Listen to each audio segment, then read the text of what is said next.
Hello, everybody, and welcome to Sunday Night Ticket. I'm Joe HS, and tonight I'm going to be joined by Banja for a couple of matches.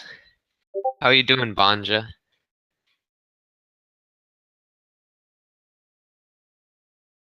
Are you there? All right. Well, I guess it might just be myself casting. So first matchup today is Eggman versus Jammies. So Eggman's coming in with Druid, Paladin, Priest, and Warlock versus Jammies with Druid, Priest, Shaman, and Warrior. So the interesting thing about this lineup is that Eggman decided to ban Jammies, or sorry, no, Jammies banned Eggman's Priest instead of the Druid, which is very interesting because Druid is definitely the strongest deck in Hearthstone right now. So it looks like Jammies is definitely going for some like sorry, no, no, the spreadsheet's confusing me. Eggman is the one who banned Priest. But Eggman more Yeah, of like an anti-druid lineup. yeah. Sorry about that. I accidentally muted myself. But it looks like, yeah, like you were saying, Eggman is uh, hoping for it that Jammies is bringing lots of aggro so he can try to sweep with the Warlock. Definitely. I mean, if you just bring a control warlock, they've got so many great tools to deal with, like boards of tokens with like, Defile and Hellfire, and yeah, it's just it can be really scary. It can easily sweep if you're not prepared. Yeah, and I'll be looking for weapon removal in that deck to try to counter the pirates. Yeah, certainly. So I think the interesting thing is that neither player decided to bring mage, and that's actually true with both of our matches tonight. I think I generally would consider mage to be a really good deck in a format like Last Hero Standing, since it's got a bunch of polar matchups, and I found it really surprising that no one brought it. Yes, it's incredible against really any priest or J Druid, which almost everyone is going to bring at least one or not, if not both of those. It's All also right, very good against control warlock. yeah, definitely. Looks like we're gonna be getting into the first match right now. Loading on my end, but Looks like Jammies on the shaman and Eggman on the paladin. all right. I'd assume we're seeing Murloc Shaman versus Token Shaman versus Murloc Paladin. That's what it appears to be.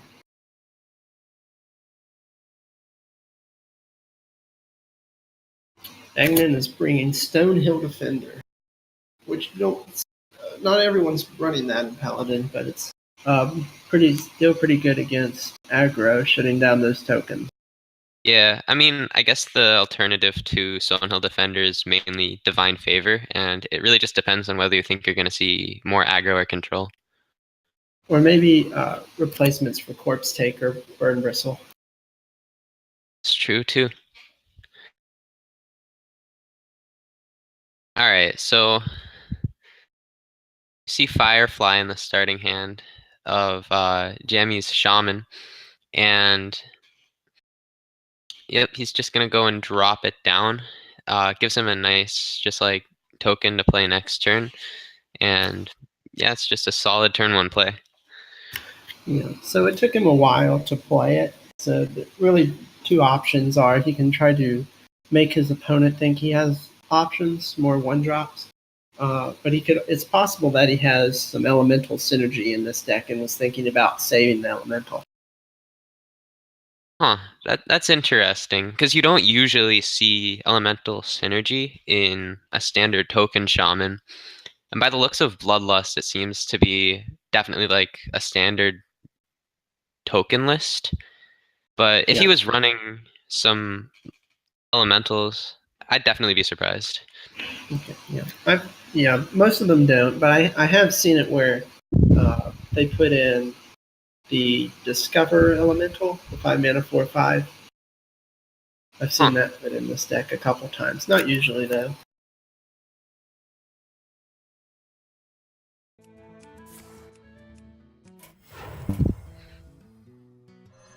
So, see Eggman using the coin to get a full-out tempo play with the Tide Caller and Rockpool Hunter.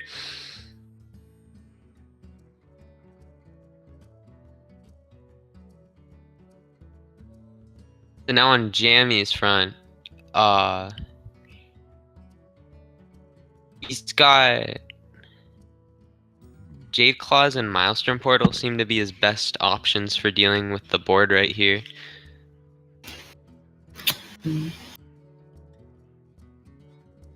Yeah, this is pretty awkward. You can't clear any.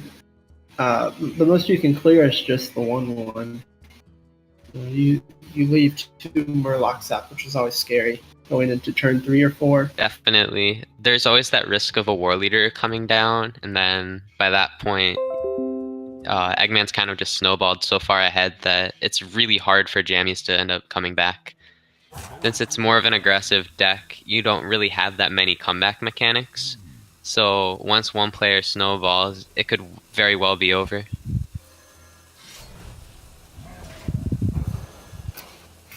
I like going ahead and punching the 3/3 so you can follow up with the portal next turn. Definitely. In these first 3 turns in an aggro mirror, establishing board control is so important. And there's that War Leader we were talking about, but it looks like he's going to elect to play the defender instead. Yeah, I like that play. Having the taunt is super nice so that jammies to deal with your taunt and you can keep your Murlocs alive. Yeah, and on board, the Jammies was going to be able to deal with it pretty efficiently. Alright, so unfortunately because of the overload, jammies doesn't have an option to completely clear the board. But Maelstrom Portal is still going to get a lot of value here, killing off the Tide Caller. And if you can put the minion in your J Claws into the Stonehill to clear that off as well. Alright, Young Dragonhawk is probably below average just because of its stats, but the Wind Fury on the Flametongue Totem can be pretty scary. Yeah, If the most Eggman they can get a couple to not clear. To the face with the flame tongue, but it's never going to be able to survive a minion hit. So it's definitely below average. Yeah.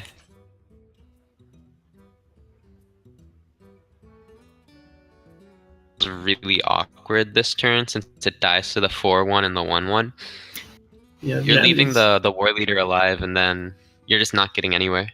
Yeah, James has had quite a few awkward plays so far.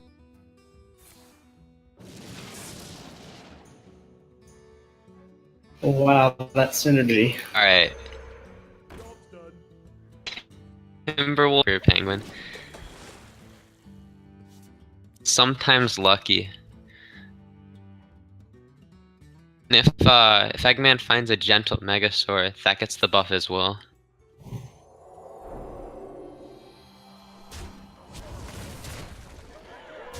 So you buff the Snowflake for Penguin because if it gets devolved, it doesn't actually get devolved. Yeah. So there's no real good way for the Shaman to deal with this. Exactly.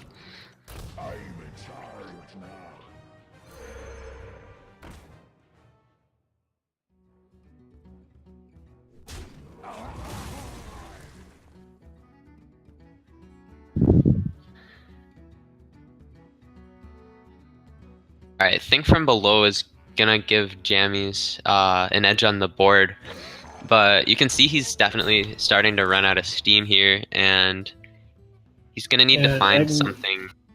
Yeah, and Eggman has Bone Mare into Tyrion. Yeah, so he's all set for the next 2 turns. I think Jammies needs to find a Doppelgangster soon. Yeah, either that or the Shaman Death Knight.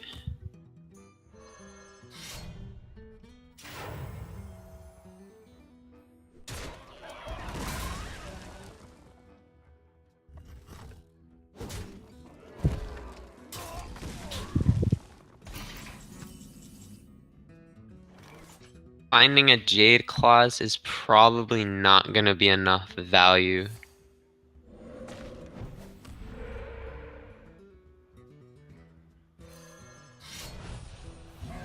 Oh, now Eggman just can drop a Bone Mare and win with the board. It's going to be very tough for Jammies to come back from here.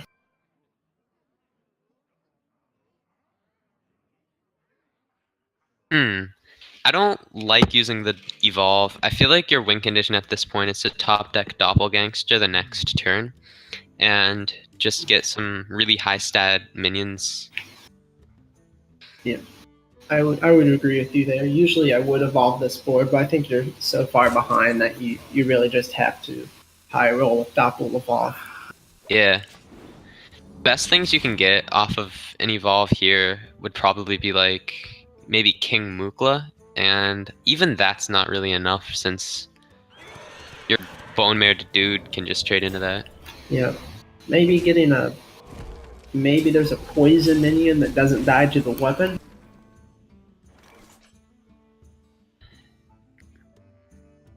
Oh, is Patient Assassin still in standard? I don't think it is. Alright. Yeah, I think. Ooh, that devolve. It's super nice for clearing the dude, but then you're giving Yeah, Eggman a random 6 drop yeah, off the six Bone drop. Mare. I think you have to keep the devolve here. I don't really know how else you're gonna gain enough tempo to win the game. Yeah, it doesn't There's, do anything. He's going to clear your board easily anyway, so it doesn't really do much here. I think. All right. So what I'm thinking with I think the devolve would have been the right play, since if you had gotten something that was really low value, like a corrupted seer or like a the 1/1 that summons a 6/6. I think if you got either could swing the board around enough that, like, a high tempo play like a Doppelgangster could win you the game next turn. Okay, yeah.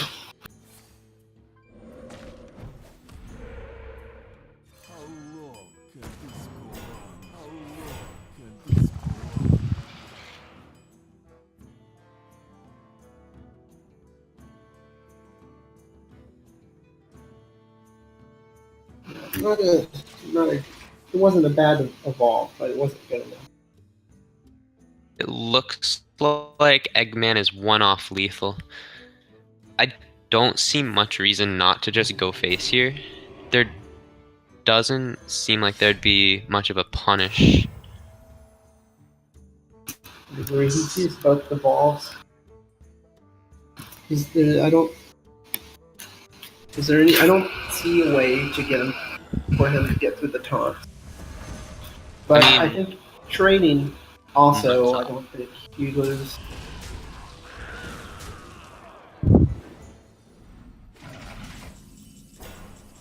I would have definitely liked him to set up lethal though, Yeah, just in case his last two cards are Doppel Evolve.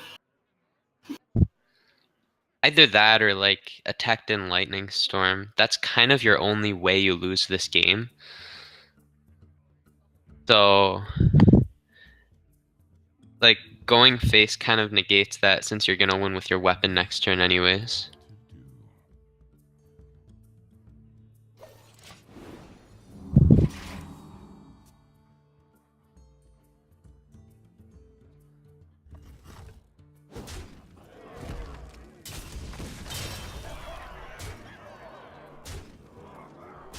Put your faith in the light.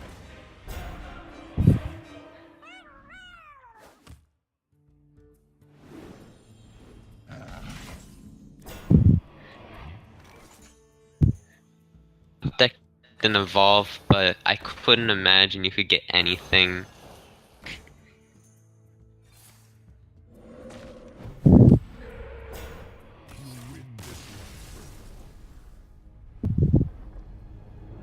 It's gonna be game 1 going to Eggman.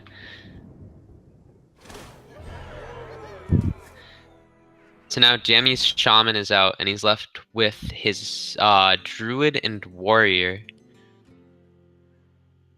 Well, you certainly don't want to play Druid into Murloc Paladin. If it's J Druid, that is. If he's bringing if it's aggro, then token probably Druid. it's fine.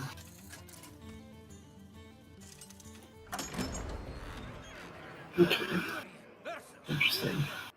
Okay, it is aggro Druid. Fight with honor. I must protect the wild. Alright, well, we're already seeing the Tide Collar in Eggman's hand, so you know Eggman's gonna have a pretty aggressive start, and But Jammies is gonna need something like an Innervate in order to compete. yeah. So while Jammies has can go coin Druid of the Swarm into Market Charge, which is going to give him a 3/7 taunt. And that's pretty tricky for a Paladin to deal with.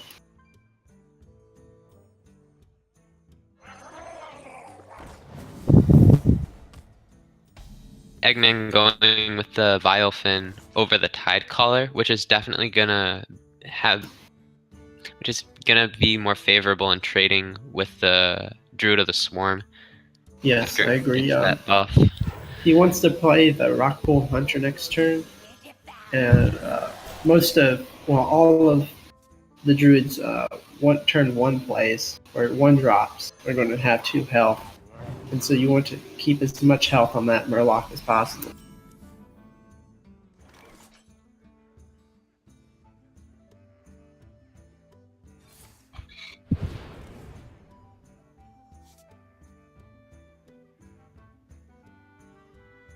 I wouldn't be surprised if we see an Innervate and then double Firefly, or Firefly and then...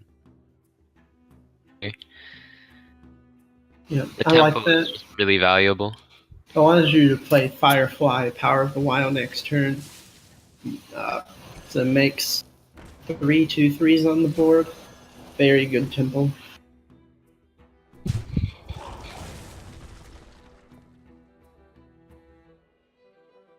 Alright, this Rallying Blade is going to be really useful for clearing up the board, especially considering that Power of the Wild is in Jammy's hand. Yeah. But Jammy does have a pretty good play here, with Cryptolord following up with several minions getting buffed. Yeah. At the moment, Eggman has no way of dealing with Cryptolord.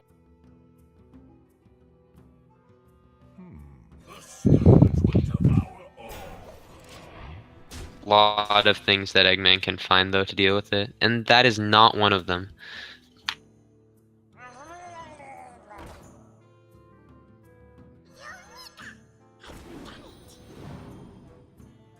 You can get the Cryptolord to 1 health, but it's going to gain significant amount of health with some coming turn. Alright, so Eggman can take either Redemption or Getaway Kodo. Redemption's a much better tempo play, since you're getting back one of these minions. But the Getaway Kodo gives you a lot more value overall.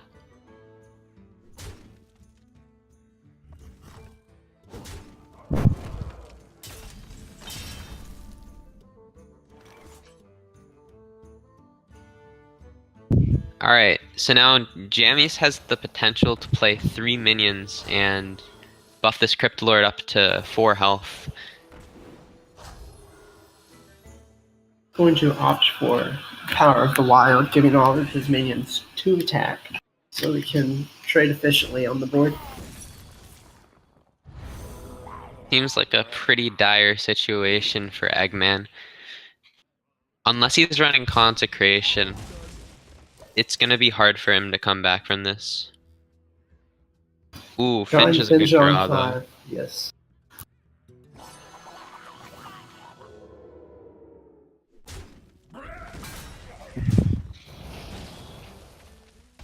Yeah, Finja following into Sunkeeper Tyrion is pretty good. Ooh, But oh, living we mana just top deck. yes, very good top decks here. That's So this unfortunate. helps protect against Tyrion to an extent.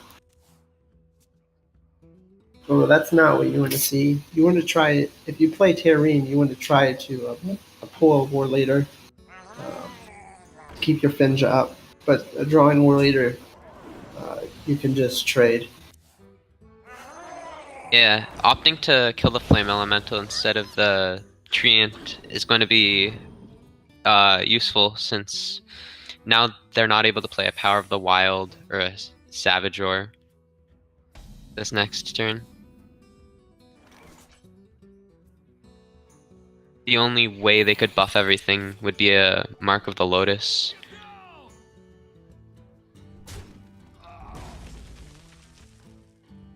Now it's going to take him 3 mana treants to clear the War Leader with the Finja. Well, I forgot he had patches left, so that helps a bit. But he loses most of his board, although Eggman only has 1 card left in hand.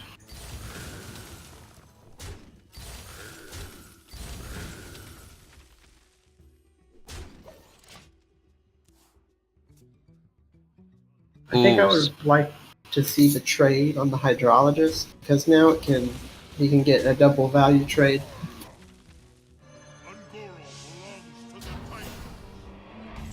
I feel like Jammies isn't playing aggressive enough this game. I think he's trading and while he's been ahead on the board and now he's gotten to this point where he's starting to run out of steam. Yeah, I think that last play you either have to be very aggressive and hope he doesn't have defensive tools, or you have to full trade. And he kind of did a middle play, which did not work out for him. Definitely. I mean, I think that they don't have a consecration considering there were a couple turns before where a consecration would have been pretty high value and it wasn't used.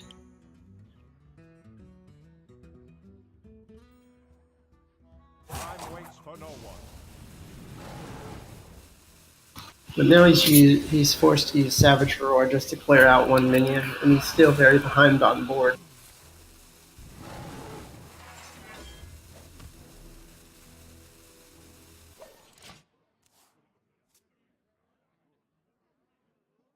Out of my jungle. Going for the Spike Ridge, the Stonehill Defender over the Spike Ridge Steed. Very interesting play. It's definitely a lot worse in terms of tempo. You love my new recipe.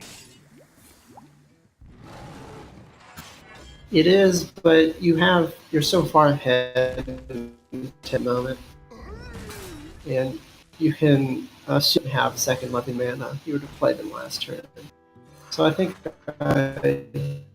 I do there.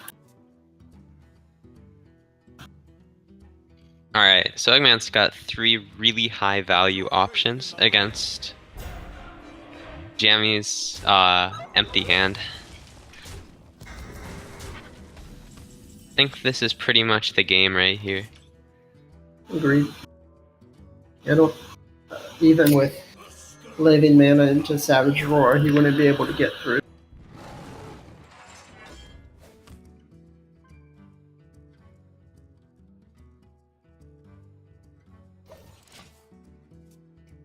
The only potential that Jammies has right now is a swipe, considering that does a lot of work against this board.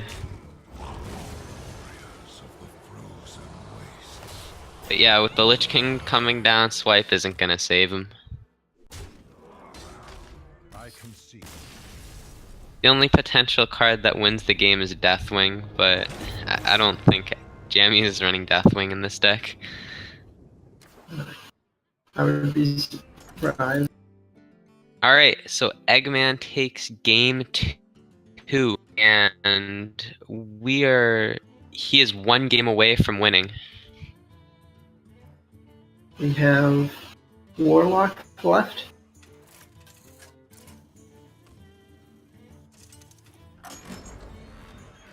Warrior. I think Jammy's played as a druid and shaman, and he's left with warrior. Your death.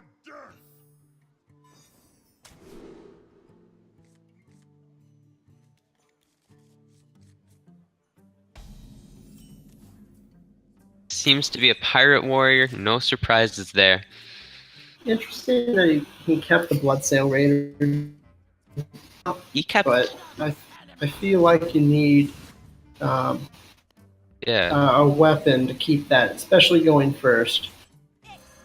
definitely. This is a matchup all about tempo, and if you don't get the weapons to win the early game, it's gonna be really hard to win.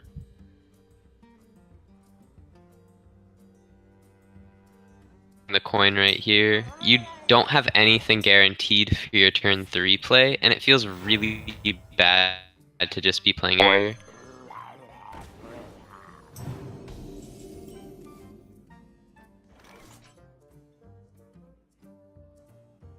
The blade be thirsty. Yeah. I agree. Yeah, if Jenny's here had Pirate Captain, or South Sea Captain rather, the Bloodsail Raider would take an excellent value trade on the Murloc Tidecaller, and he would only have a 1/1 to follow up. If he had just played the Hunter as a 3/4, he could follow up with Coin Megasaur into Megasaur. Yeah.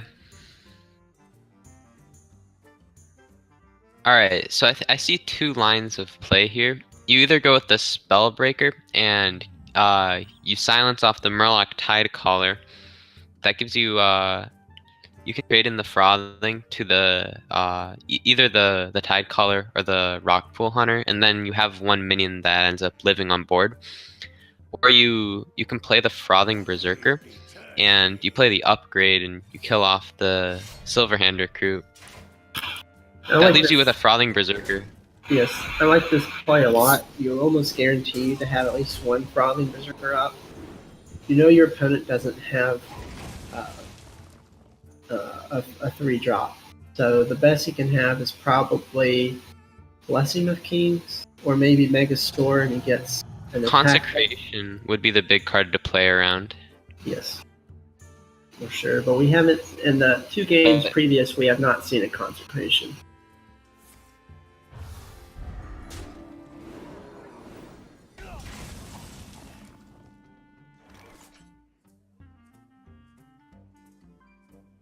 And this is a pretty good play. You can clean up the board, have a 9/1 stick around, and put up a 3/3 taunt.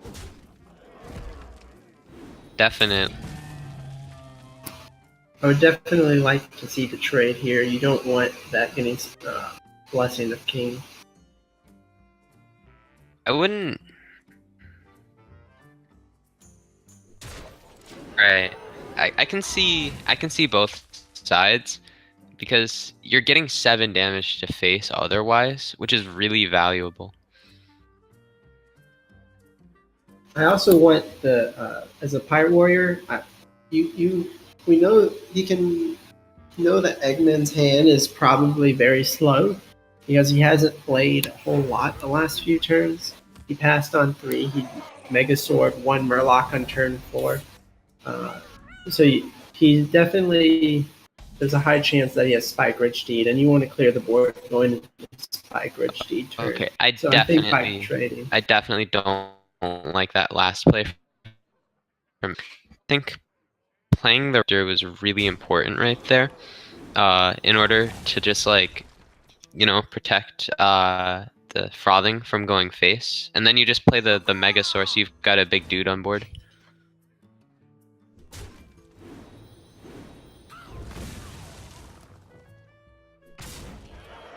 With this play, Eggman's just not gaining enough tempo to win.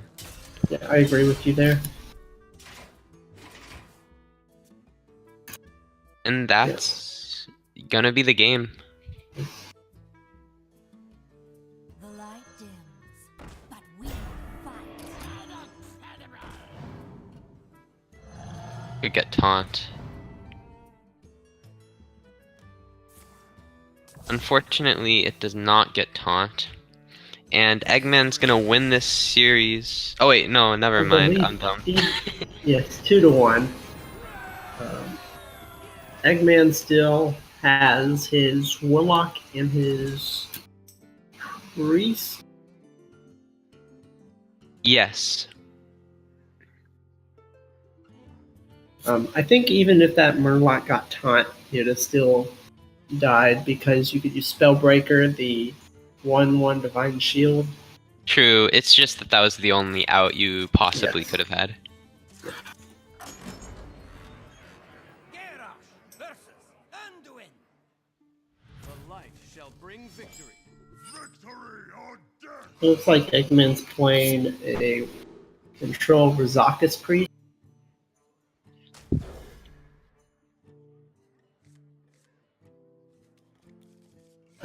Keeping Alright. loot order seems interesting since you know this is Pirate Warrior.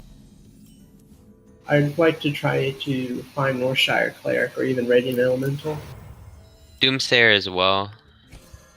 Yes. Or maybe Ooze if Eggman decided to tech that in his deck. Mind if I roll me?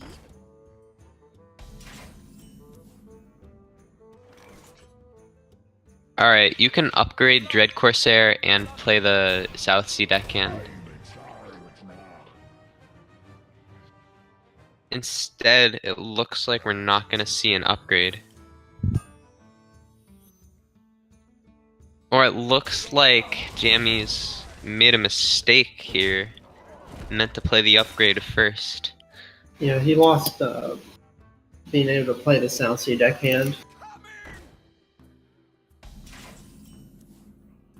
That Doomsayer was drawn just a turn too late, as it's now going to be taken out by the weapon in the 3/3.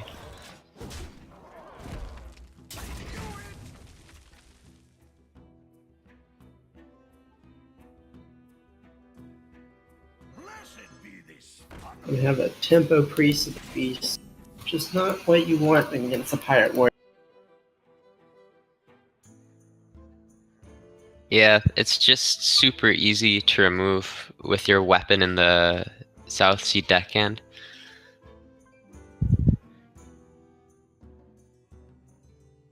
Yeah, he can play the Bloodsail Raider in the deckhand, get a board that Eggman really can't deal with. At this point, the only way Eggman's going to be able to come back on board is a Dragonfire Potion on 6, but by that point, Jammy can just shift face. So he likes to not kill the Priest of the Feast, which I guess Priest not run taunts for the most part, maybe one Stonehill Defender. So this is probably the best choice for Simon. You also put a 4 attack minion on the board, which is always difficult for Priest to deal with.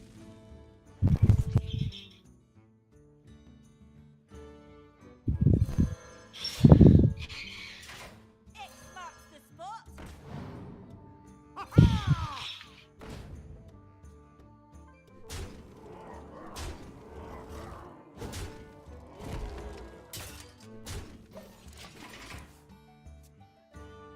And Blood Mage Thanos is not going to be enough. I think it had to be Dragonfire Potion or Greater Healing Potion. Dragonfire Potion wouldn't have been enough because they've still got the weapon. Oh no, but they Well, have he the his heals from- for free. Yeah. Yeah, but still the Korkron's on board, so, or in hand. Alright, and we're going to game 5 with Warrior versus Warlock.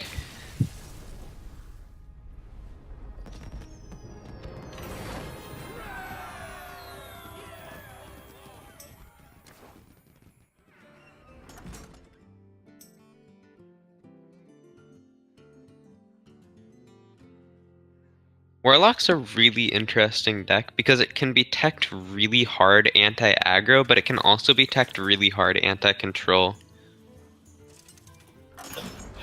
Yes, it certainly can.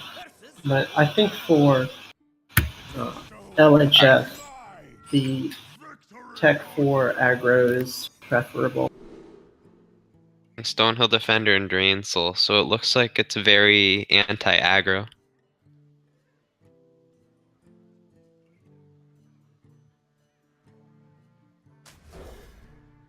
We see Jammy's keeping the Bloodsail Raider. Baratu. That is unexpected. I am not at all a fan of the card. It's really good for destroying combo decks, so if you want to build a lineup against combo, it's good. It's like in this lineup, it's only going to be good against Priest. Ooh, and a Treachery. So I'm wondering if he has Halfing in this deck. This is really interesting. It might just be for Doomsayer, though. That's true. But looking at Gnome Feratu as well, it's making me think maybe Halfing. There's the Doomsayer. Right on time. Alright. And so there's no answer from Jammies. So Eggman's gonna successfully stall a turn with this Doomsayer and gain a tempo lead by playing either a Stonehill or a Gnome Feratu next turn. Likely a Stonehill. Out of my jungle.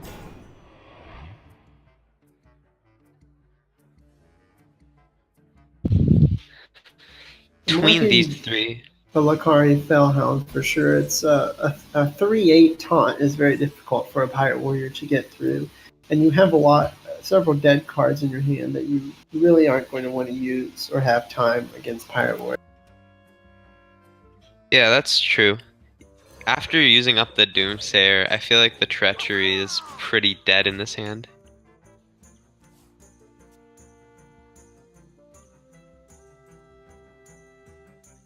We hunger for vengeance.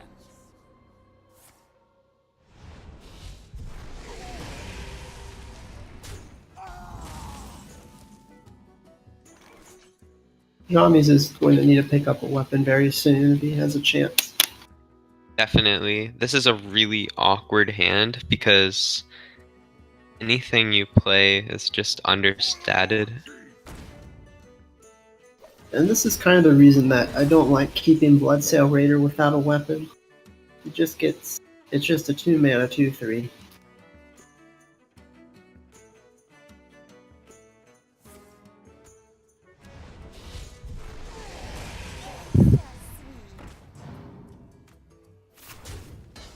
Nazoth's first mate.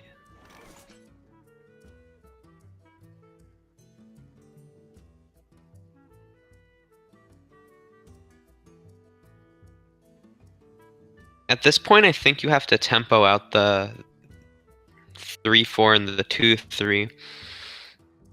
Otherwise, like, it's just way too easy for Eggman to deal with your board. I think I do prefer the 3/3 over the 3/4 here because if you don't put the taunt up, you can keep the Gnome Feratu at 1 health, and so it gets an extra attack in. Where Alright, yeah, that's true. he's already used both Drain Souls, so he probably doesn't have single target removal. Cold Might Oracle. Don't see that card much either in this deck. I could see Eggman opting just never to play it so that Jammies just ends up running out of cards. Whoa! Prince Valinar.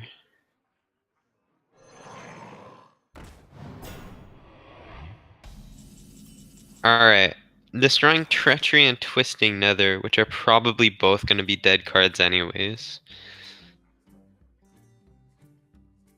Yeah, keeping Coin and Gul'dan so he can play the hero on turn 9. And to note, the Lakari Fellhound is a demon, so that will come back.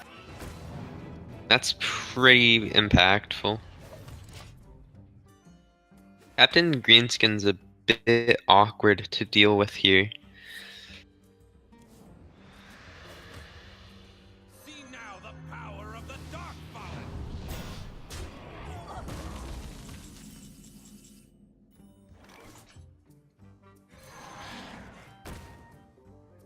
Trust the pirate's code.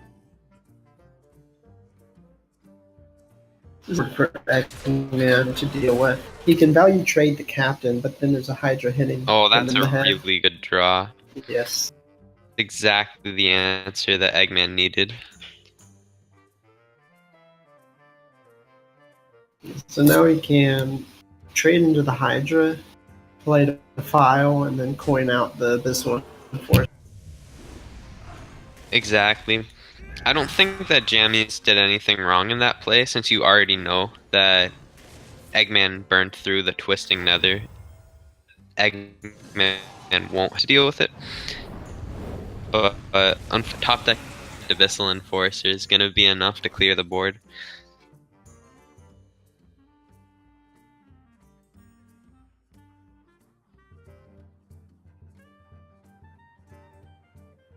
Your magic shall not save you.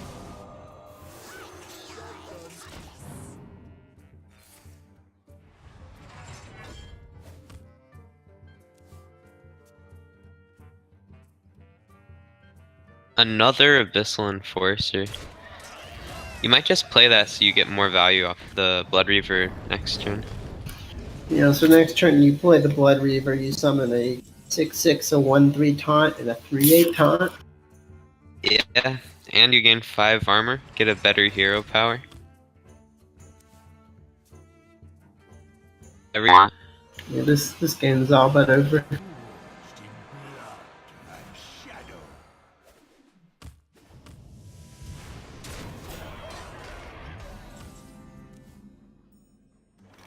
Astonishing. There's that weapon he's been looking for, like a few rounds too late. Yep. So Jami's almost reverse sweeps, but comes up short in the last game. Yeah, so Eggman's gonna take that series 3-2. Which isn't gonna make a big impact since Dad Legend was up 12-5 before this match started anyways. So what more matters is that he's gonna get 4 points for the team.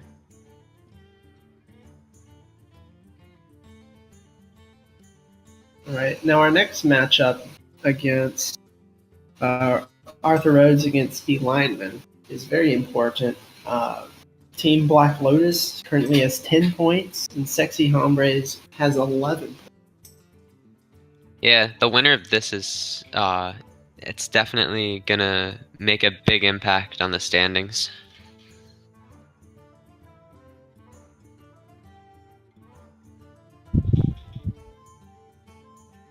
Have they been told to start their bans yet? Yes, I believe they both banned Druid. Surprise. Druid was only banned 49 times so far this week in LHS. Well, out of how many rounds? It was not banned 7 times. So banned 7 times as much as not banned. Okay. That does not surprise me. Druid is just so insanely strong right now that if you're not banning Druid, it's just too risky. Yes. And only 4 out of 80 players did not bring Druid. So, Yeah. Druid is by far the strongest class. Both Aggro, Token Druid, and J Druid are pretty nuts right now. Yeah. If it was only one druid archetype that was so strong, it wouldn't actually be a problem because you could build a counter to that deck. But the fact that you've got all these different archetypes that have all these different play styles means it's kind of impossible to counter.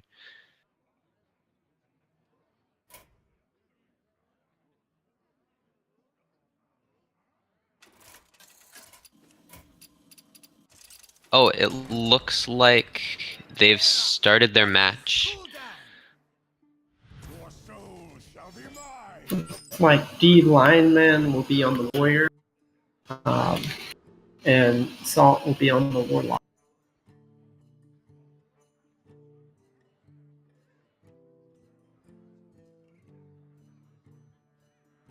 It's like a Pirate Warrior from D Lineman and Control Lock. It looks like more the anti-control lock. We see a Faceless Shambler in the hand from NACL. Oh, D Lineman is keeping a lot of his hand without a weapon. Yeah, I'm really not sure about that. Deckhands against Warlocks, they have Defile and they also have Mortar Coil. So you're not going to get a whole lot of value out of the 2/1s. And again, the Bloodsail Raider becomes a 2-mana 2/3, which really doesn't cut it most of the time in a Pirate Warrior. Oh, well, he top decks the Fiery War Axe, so it doesn't even matter. What a great draw. Coining Fiery War Axe and the Bloodsail Raider is probably Exactly what he was hoping for. yes, probably the But- best start a Pirate Warrior going second can have. Certainly. X marks the spot. I'm in charge now.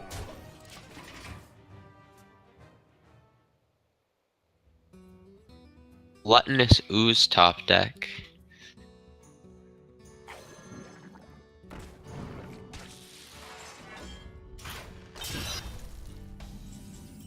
That's extremely useful because now the Ooze can just trade into the 5/3 next turn, and these South Sea deckhands aren't going to be able to charge into anything. Yeah,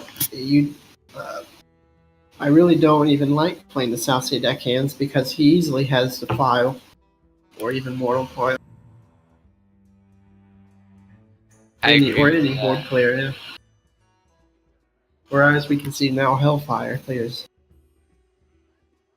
I think your goal with this matchup is to just go face as fast as you can.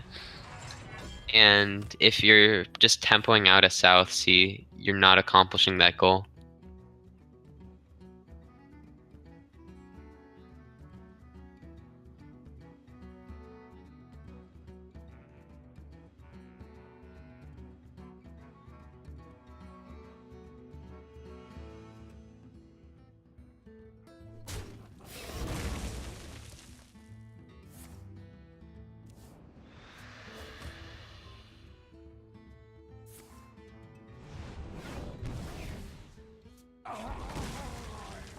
Side effects?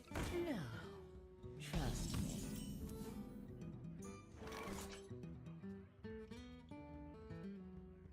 Alright, so now lineman has the choice of either playing the Kor'kron Elite or going with all of his... Yeah, The one I drops... you go ahead. Yeah, going with the one drops is definitely a more aggressive play, but then you're banking on Salt just not having Defile, not having Hellfire, and you get really punished if they do. For the war chief.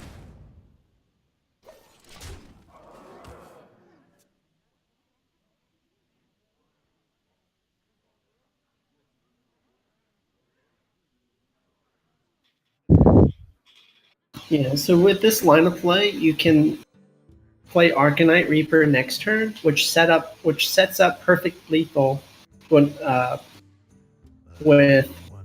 Leroy Jenkins and South Sea Deckhand without the healing.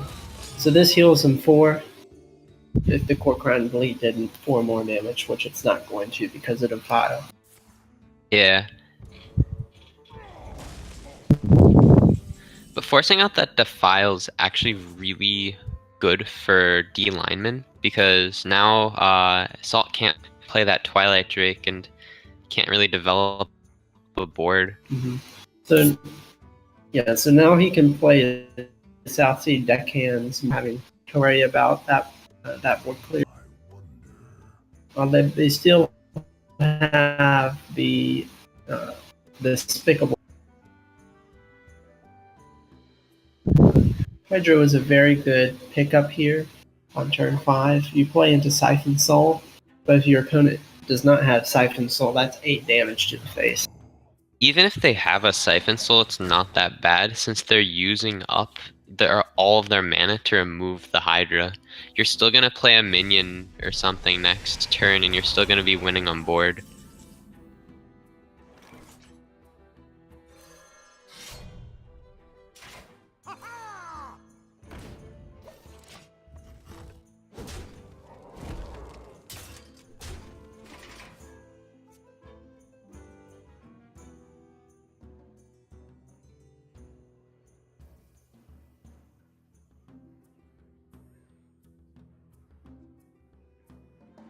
So we're at the point in the game where D lineman is likely going to want to just go face the rest of the game. You're kind of on this timer before they either draw like a taunt or some heal or they play the Death Knight, and game before that timer ends up running out. Yes, for sure. Yeah, I think at this point there's no way to gain the board back. Right. I mean, Frothing Berserker, you can trade into the Dreadlord, but the Tainted Zealot still stays up, and that's pretty hard for the Pirate Warrior to deal with efficiently. So also, I think at this point you do have to go face. They're Warlock and they've got 18 health, so you're already bringing them down to 13 with the... You've got a lot of burst in hand. I think it'd be foolish not to go face. Yes, and NACL already used both of his Mistress of Mixtures, I believe. So it's possible he doesn't have any other heal besides the Gul'dan. Yeah. Also, the Gluttonous Ooze has already been used. Point of playing that 1/1 was it's just gonna die to the Dreadlord.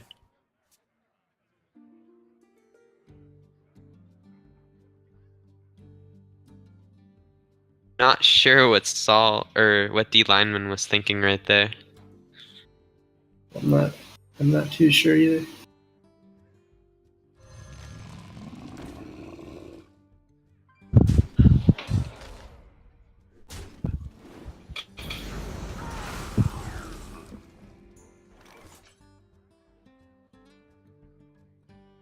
Alright, at this point, you just play both I'd actually Berserkers opt to play the Leroy just because in the case that Saul ends up drawing a taunt minion and then you end up drawing your Mortal Strike, you have the potential to win the game. But holding on to the Leroy, it just doesn't really do anything that's different enough. I agree with you there, except in the case if he doesn't have a Mortal Strike in his deck. I think otherwise I would have definitely liked to see Leroy. But if you don't have a Mortal Strike, you can keep the Leroy because he might assume it's a Heroic Strike or a Mortal Strike or a Kor'kron, which it's more likely to be. That's true. Well, probably not a Kor'kron because he would have played it as a minion.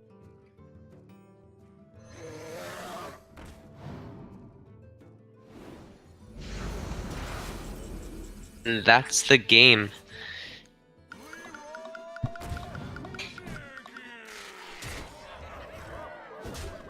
So D lineman's gonna take game 1 with his warrior, and so Salt's Warlock is out. He's got a Shaman and Paladin left, and against Warrior, definitely do some work.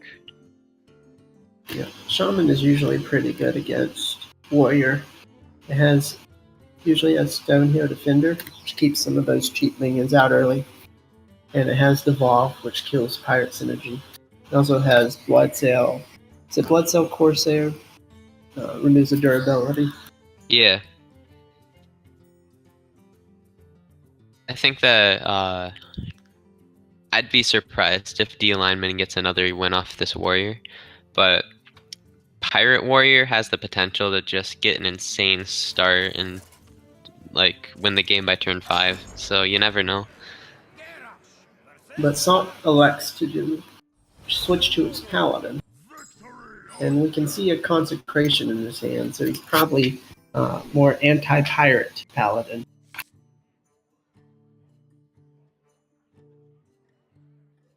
Very probable that there's the Locket Crawlers in this deck.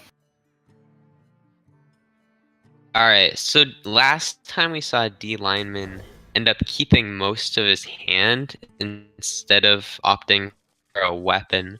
And we see this time, once again, he's keeping Bloodsail Raider. Mm-hmm. So I think this is the fourth pirate game in a row that we've seen the Pirate Warrior keep Bloodsail Raider in without a weapon, which is very interesting to me. I completely disagree with that. I think that the weapons are so impactful that you want to just mulligan for them every time. You know, we saw a couple of those games where they didn't draw a weapon, and the Bloodsail Raider wasn't played until turn 5 or 6. It was just ended up being a 2/3. It's very low impactful if you don't have a weapon, and you really need those weapons. Yeah. Also, he played Patches on 1, which is the obvious choice, but you have Captain and Cultist. So what would you think about saving Patches for a combo with one of those two? I like it. I think if you're just gonna play it as a 1/1 and hit it to face, as a Paladin you have options to deal with it. Whereas saving it for either chip damage or like a pirate synergy, it feels like you're gonna get more value most of the time.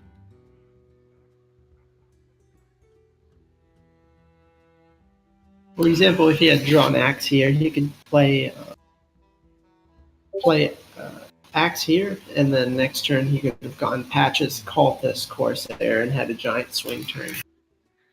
Certainly. Whereas now if you draw a weapon to get that upgrade, you're going to have to play a pirate and get it to stick. Yeah. Super awkward for D Lineman right here. You can play the Cultist as a 3/4, but then, you know, just gets traded into by the 1/1 and the 3/4. You're still losing on the board, and then they've got 3 more mana that they can use to play stuff. We might even see this Rockpool Hunter buff the 1/3 so he can keep all of his minions alive, which becomes very awkward for Pirate Warrior. Yeah. What would Uther do? It's not the most mana efficient play though. So the Hydrologist, Getaway Kodo is super nice here since you can get back the 1/1. Having Taunt and Divine Shield against a Pirate Warrior can just do a lot of work.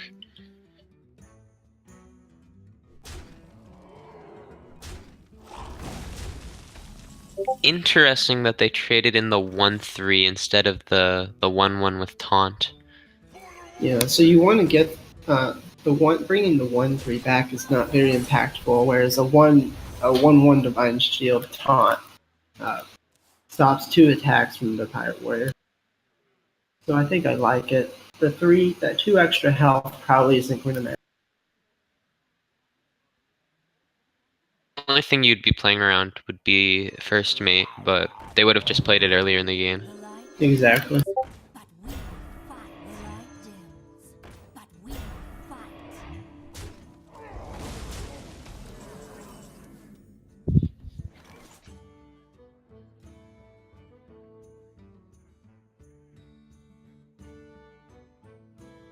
Fly, Polly! Blood and plunder. Job done. Alright, this first mate's gonna really help to just chip down these Righteous Protectors. They're really annoying to deal with as a warrior. So, yeah, like hopefully you can just chip them down and then start going face. But then, you know, while these are up, Salt can just build a board. And by that point, Salt just wins the game and there's no coming back. So these Righteous Protectors are going to absorb 5 more attacks from the Pirate Warrior. It's pretty insane.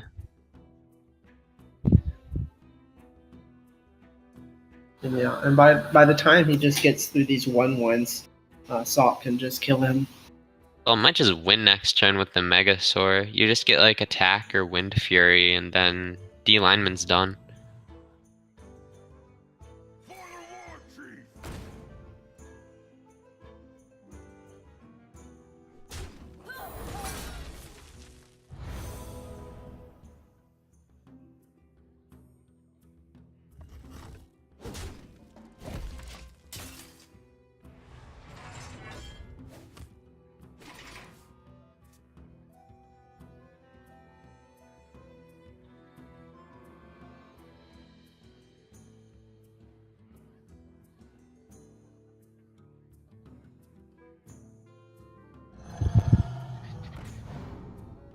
Will he get... He gets both Wind Fury and +3 attack.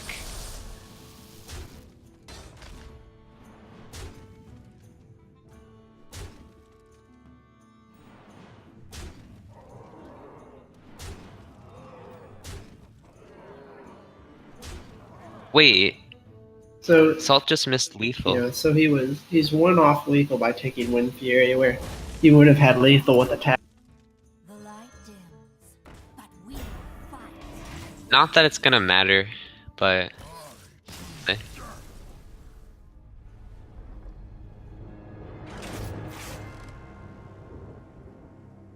You get to Alright. that stage in the game and go on autopilot. It's easy to make mistakes like that. Yeah, I mean... If you're that far ahead, it really doesn't matter.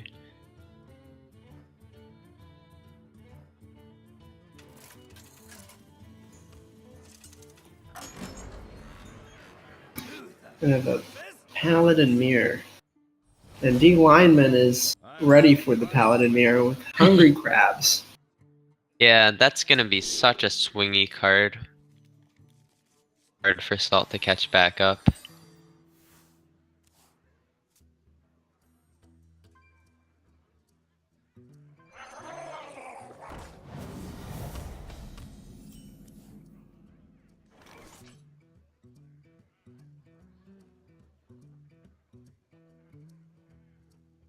I mean, yeah, D-Lineman can play 5/5 worth of stats on turn 1 and kill off Salt's 1-drop if he wants. Yeah, I like not playing the coin here, because this allows you to coin Wicker Flame into Rallying Blade. That's true.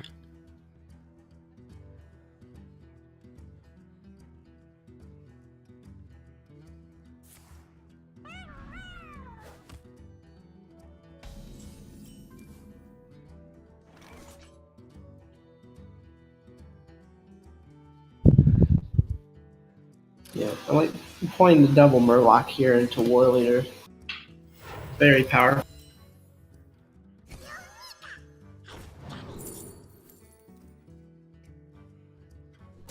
Taking the getaway Kodo really quickly. Yeah, Think- I saw Redemption came up, and I think I prefer Redemption here.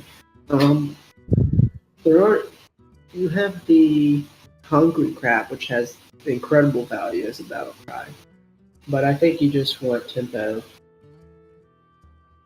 I actually disagree. I think that the getaway Kodo is really good in this hand, since the cards in your hand, but they have the potential of running out of steam, and so that, like, you know, with the Golakka Crawler, there's, like, you know, Consecration in the deck potentially. did consecration.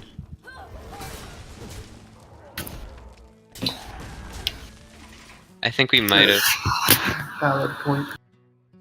And I think Salt is running Consecration in this deck. So yeah, with the getaway Kodo, you're setting up for like more value if they have a consecration and clear your board, so that you don't just run out of steam.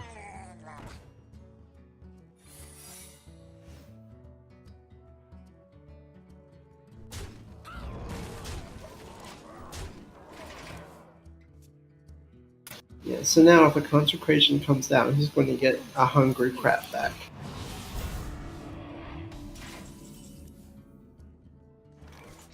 And Assault has a very clunky hand. Not much he can do. Reporting for duty.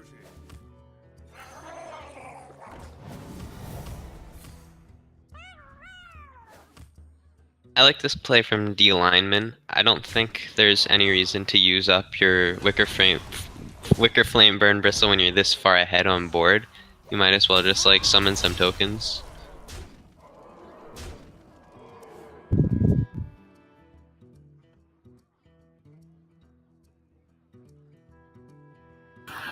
And it looks like D Lineman is going to have this upcoming turn. Don't see anything Salt can do about it. The battle is over.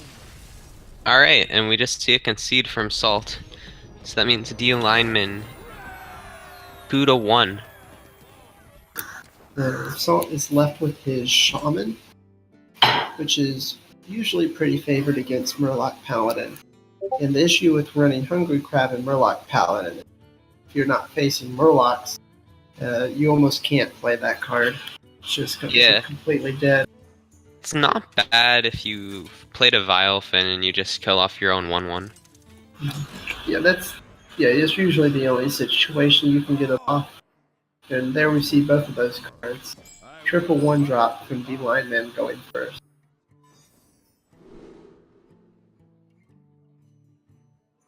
If Salt can't find a 1-drop, this might end up being Lineman.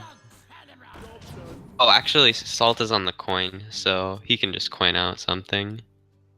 He can go Primal Fin Totem into Flame Tongue Totem into Mana Tide Totem.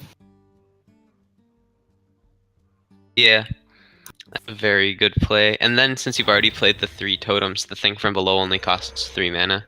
Yes, so you can, so on turn 4 you can Hero Power thing from below. So it's not a bad hand. And then you have Thrall the next turn. Oh, the Hungry very Crab on the yes. Murloc from Primal Fin. I wasn't thinking about that.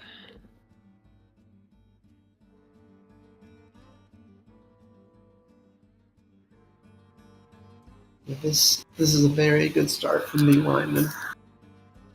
It does get really hard punished by a devolve since you're left with only 3 wisps. But unfortunately, Salt hasn't been lucky enough to find a devolve yet.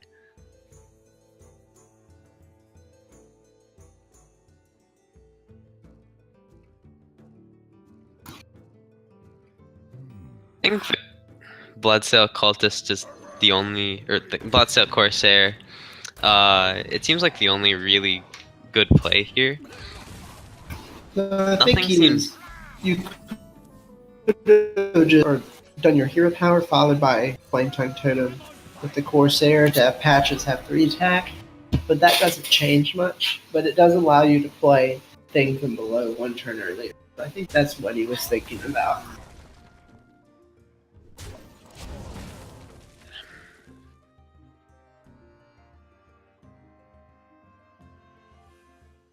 The double mana Tide Totem feels really bad in this hand.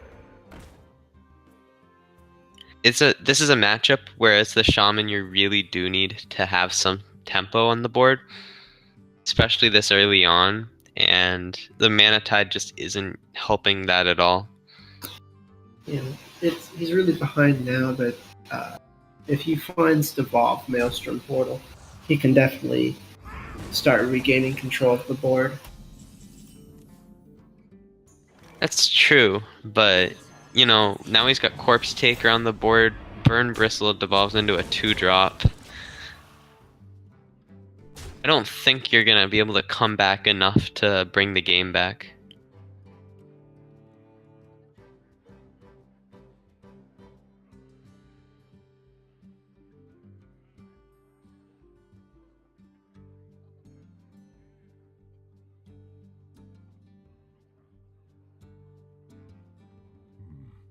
What to do?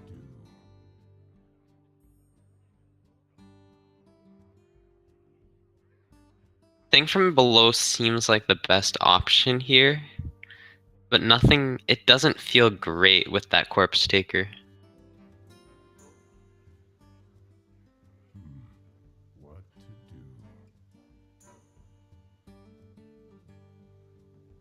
do? So Maybe you save maybe the it. best way to win is I was thinking if you try to roll spell damage totem and then play Maelstrom Portal and follow up with Doppelgangster to get the Doppel trade favorably on the board. The issue is that if you don't roll spell power, then it's very bad. It's true. Kind of like that play. I think you're already gonna roll the totem. That means your thing from below is gonna cost less in a future turn, and you could potentially just get value with the Thrall Death Seer.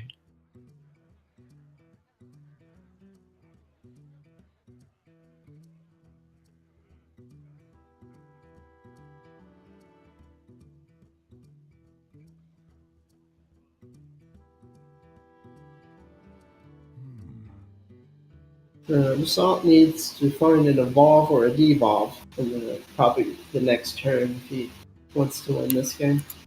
I think the play here is to play the Doppelgangs. Ah, that feels really bad. I think you play Mana Tide Totem. I like this because I think if you don't draw Devolve or Evolve the next turn, I don't think you can come back.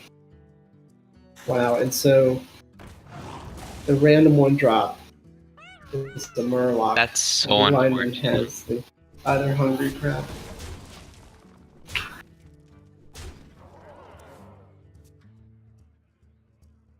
And Salt not able to find Evolve or Devolve. I don't see any way for him to prevent lethal from the lineman. If you get Public Defender off of Bloodsail Corsair from the Thrall Death Seer, True. but kind of the only way.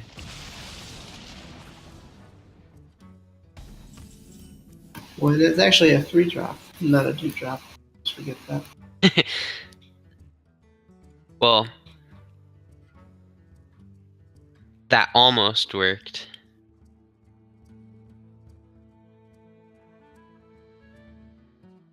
Dean Lineman is just counting up the damage, but yeah, Dean Lineman has won this.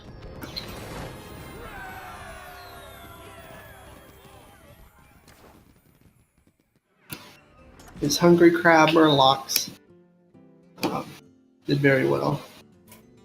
Yeah, I mean, got a little bit lucky with that second Maelstrom portal, but he was already so far ahead. Probably wouldn't have made a difference. You know, the only thing off and Evolve was going to do the same thing anyway. Exactly. So, yeah, that means the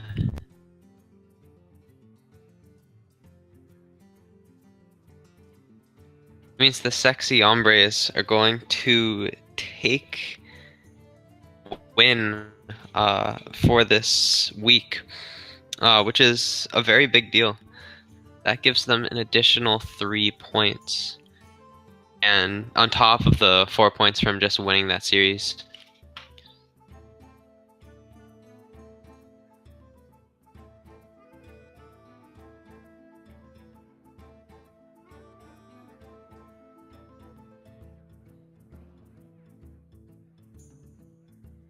All right, so yeah, that's gonna be it for SHL Sunday Ticket. Yeah, I've been Joe HS, joined by Banja, and yeah, those were some good series. And come back next week to watch some more.